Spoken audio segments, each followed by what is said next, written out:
Ми пишаємося тим, що разом вирішуємо проблему світової продовольчої кризи. Сьогодні цим договором ми допоможемо врятувати людей від голоду, від Африки до Середньої Азії, від Америки до Близького Сходу. Угода, яку ми підписали, відкриває шлях до комерційного експорту продовольства з 3 портів у Чорному морі – Одеса, Чорноморськ і Южний.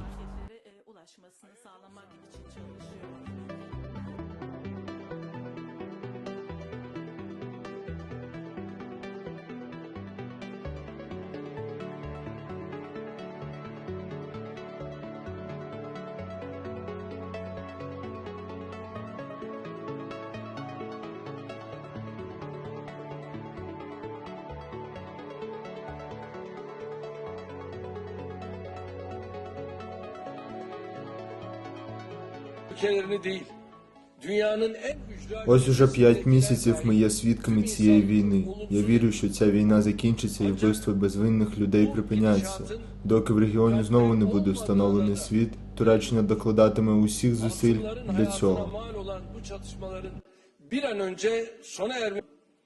Я вірю, що війна закінчиться і сьогоднішня наша зустріч стане однією з причин цього.